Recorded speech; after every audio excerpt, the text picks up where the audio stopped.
I look like a hot mess, and I feel like one too. I didn't get much sleep, really at all.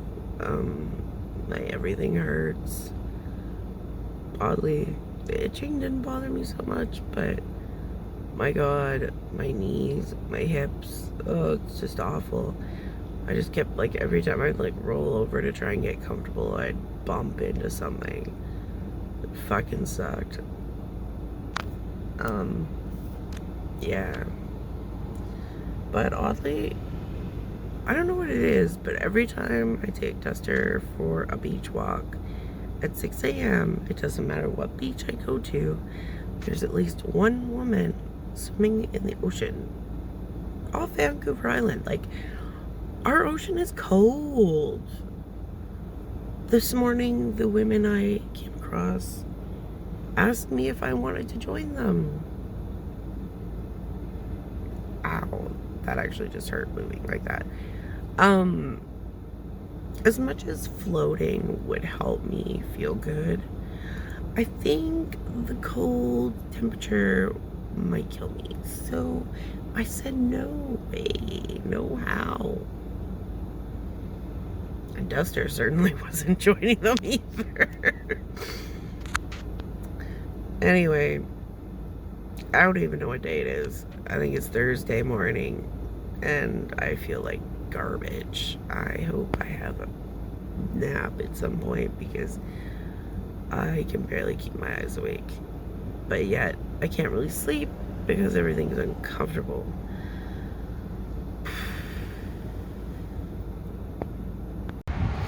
So, I didn't have enough time on my last trip up island to stop in at Whipple Junction, so I thought I would do that now as I'm going up only to Junction this time to do some house sitting. But essentially it's just like an old town, but they've put businesses in here. When I was younger, it was a lot cooler, though. It seems to have become more offices than anything. And that right there used to be a restaurant, but it hasn't been for a while.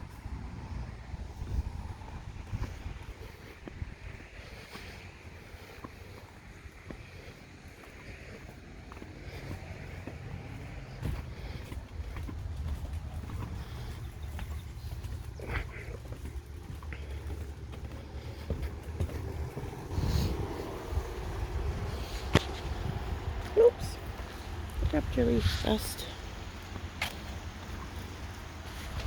And you got some like old equipment here and stuff. Oh, what's going on?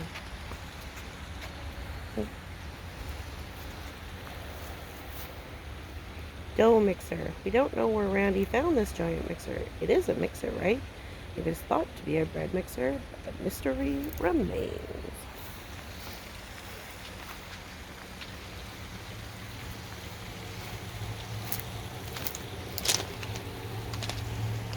'19th century typewriter.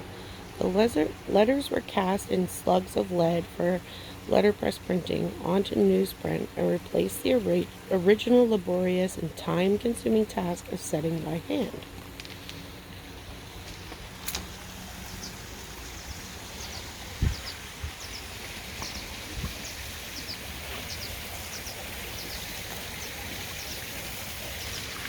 Here's the fountain. It says Fountain in Town Square. Created out of odds and ends of scrap metal, this fountain is one of several whimsical projects Whipple Junction founder Randy Street conceived over the years. So yeah, it's just like sort of like a little cute little old town. Different little shops in it and stuff. But it's pretty cute.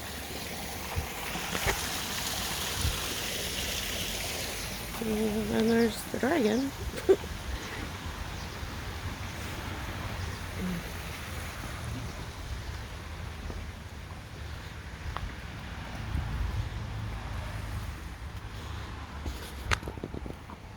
I wonder what this thing is. I don't like it tells us. No.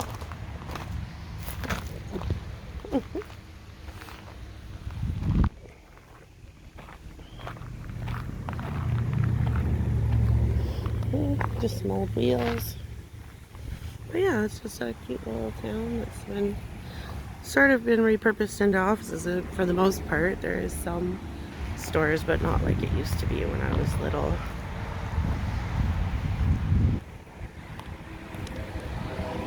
Hey, Dust.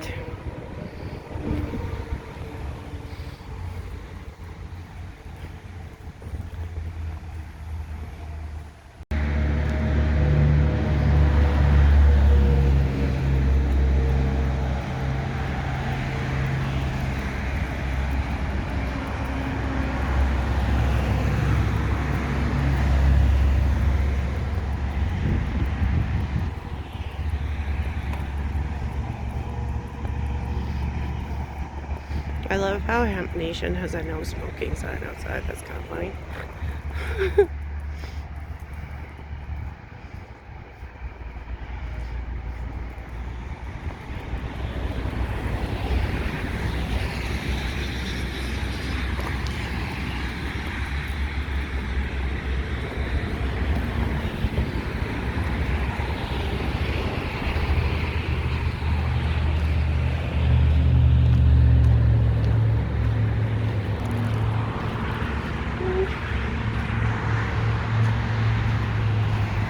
There's this sort of little building over here as well. But yeah, that's pretty much it. We got the distillery around back.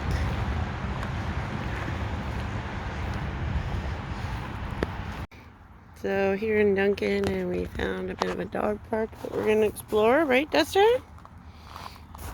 I love that they put fire hydrants around in case the dogs want to pee on it. Pretty funny. And Duster, you want to go explore? It's the Somenos Creek Dog Park. There's no one else around. You got it all to yourself, buddy. What do you think? Want to go check it out? Honestly think that the rocks are too big for him, so this might not work out very well. But yeah, they've got all these rocks to climb on and things they can jump through, and it's pretty cool.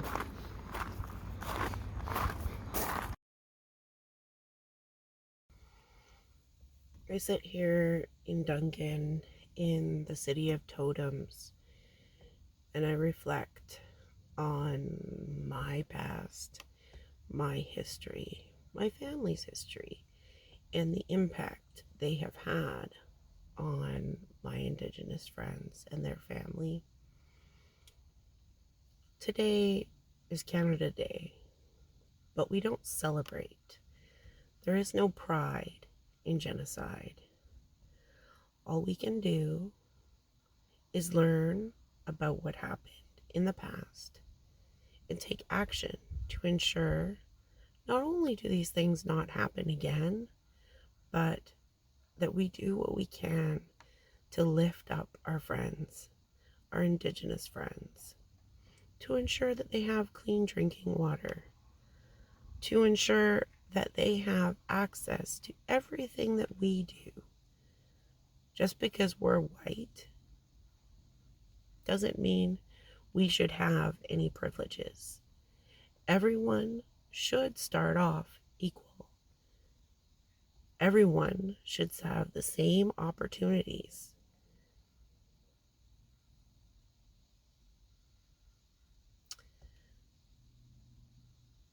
My family is a confusing family. My dad, who I call my dad, is my stepdad technically, but I have known him since I was 2. I consider him my father. His father, my grandpa, was a minister in the United Church. He was an absolute gem of a man.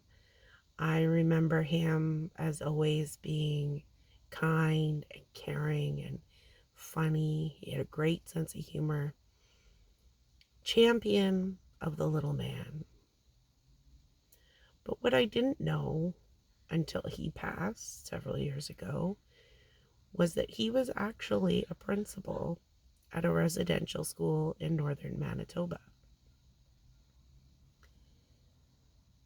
This is something that is hard for me to accept, knowing him the way that I do,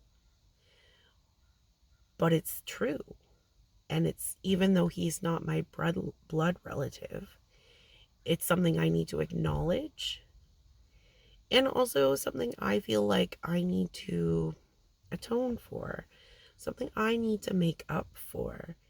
I need to do everything in my power to ensure, not that I just don't do the same things that happened in the past, but that I educate others and advocate for Indigenous people, their businesses, their culture, their language. It is important to me that we see things go the other way. That is what's important at this time. Not celebrating a country that came together by annihilating another culture. Many cultures, as there are many different Indigenous cultures. It is my understanding that it was the Cree that went to the school that my grandfather was a principal and reverend at. I apologize to you. I apologize to your family. I apologize to all Indigenous people the world over. I personally am not religious. In fact, my dad isn't religious. In fact, none of his brothers or sisters are either. I imagine that this had some sort of impact on them as well, but nothing like the generational impact that the residential school systems have had on Indigenous families. And this isn't something that happened yesteryear. When the last residential school closed in Canada, I was 17 years old. I was almost an adult. This should never have happened, and it certainly shouldn't have happened for that long. And there are still many practices around Canada that need to be stopped. Like birth alerts, where, an Indigenous family comes in and gives birth and they take the baby away for no other reason than that child and that parent are Indigenous. And they give those children to white families. This is not acceptable, and this should not happen any longer. There are still provinces in Canada that allow this practice, and it needs to be abolished. We need to write to our MLAs, our MPs, anyone who has any effect on changing this, and tell them this needs to stop, and this needs to stop now. I did read an article that my grandpa wrote in the 50s. And I mean, it's hard to know. I mean, I didn't meet him until the 80s, and he was, quite removed from this at that time. And it's not something he ever really talked about. But it seemed to me that his opinion on what happened was that Indigenous children were given an opportunity for education. I mean, be that as it may, they still had their language taken from them, their families taken from them, their customs, their clothing. They were shipped off to schools that were far enough away that the children wouldn't be able to run home. So it is today that I sit here and I learn and I commit to take action to help my Indigenous friends and their families. So today, we cancel Canada Day, but that's not all we do. we commit to take action. I'm lying here on my friend's couch, just resting, having a day of nice rest.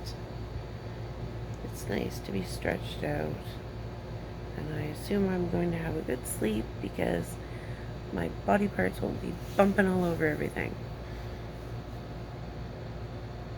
So yeah, anyway, that's the end of today.